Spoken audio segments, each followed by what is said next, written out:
1-октябрга карата күндүн маанилүү жаңылыктары менен тааныштырабыз. Саламатсызбы?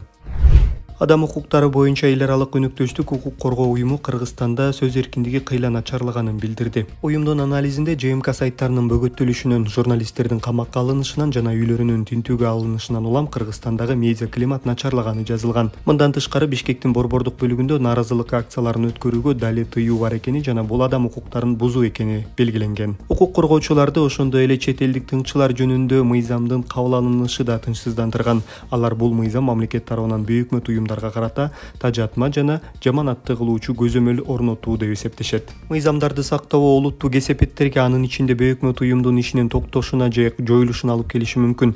Кесепеттерден качуу үчүн айрым уюмдар өз каалоосу менен жабылып жатса, башкалары ишмердүүлүктөрүн чектеп жатышат деп кошумчалашты уюмдан. Укук коргоочулардын пикиринде Борбор Азия өлкөлөрүндөгү бийликтер жарандык коомду чектөө үчүн жалган маалыматтардын тарашын жана салттуу баалуулуктардын бузулушун шылтоо катары колдонууда.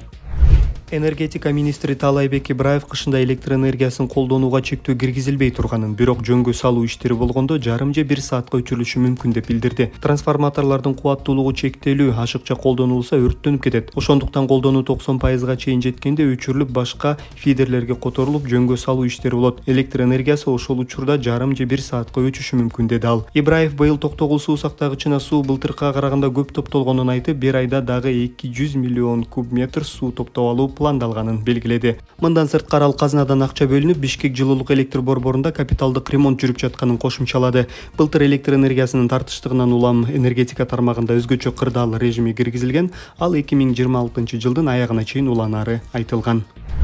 Ош облустук сотунун судьясы өз өмүрүнө кол салып, ооруканага түштү. Учурда жандандыруу бөлүмүндө. Бул тууралуу маалыматты Клопко 1-октябрда шаардык милициядан тастыкташты. Маалыматка ылайык 30-сентябрда милицияга Ош облустук ооруканасынан кабар келип түшкөн. Анда аталган оорукананын реанимация бөлүмүнө 51 жаштагы тургундун сол колу кесилип, көп кан кетип келгени тууралуу айтылган. Милициядан ал абалына байланыштуу сурак бере албагандыктан акт түзүлүп, соттук химиялык жана медициналык экспертизалар дайындалганын билдиришти. Анын жакындары суралып, окуя эмне себептен болгон тууралуу маалыматтар алынып жатат деп кошумчалашты милициядан. Ош облустук бириккен клиникалык ооруканасынын директору Атабек Жумалиев судья сол колунун күрөө тамырын кескенин, ага операция жасалганын билдирди. Дарыгердин айтымында учурда бейтаптын абалы орточо оор деп бааланууда. Сокулук районундагы АЮ ден соолукту чыңдоо комплекси мамлекетке кайтарылды. Бул тууралуу УКМКнын басма сөз кызматы 1-октябрда кабарлады.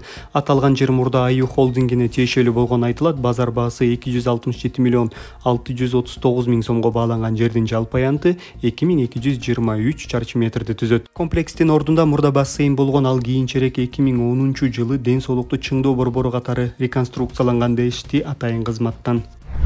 Борбордук шайлоо комиссиясы Алтынбек Кылычбаевди бир мандаттуу номер 13 Сузак округу боюнча парламенттин жаңы депутаты катары каттады. Ага белгиленген үлгүдөгү күбөлүк жана төш белги тапшырылды. Кылычбаев 22-сентябрда бир мандаттуу Сузак округу боюнча мөөнөтүнөн мурда өткөн шайлоодо жеңишке жеткен. Ал 10.174 шайлоочунун добушуна ээ болгон.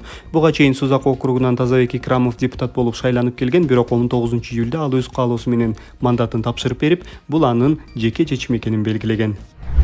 УНА мамлекеттик ишканасынын жаңы директору болуп Улан Карыпбеков дайындалды. Тиешелүү буйрукка президент Садыр Жапаров кол койду. Карыпбеков буга чейин мамлекеттик кызмат жана жергиликтүү өз алдынча башкаруу иштери боюнча агенттиктин директору болуп иштеген. Мамлекет башчынын башка буйругу менен Рустам Жукоев УНАнын жетекчиси кызматынан алынды. Ал жакында эле мекеменин бир нече кызматкери менен бирге жемкорлукка шектелип кармалган.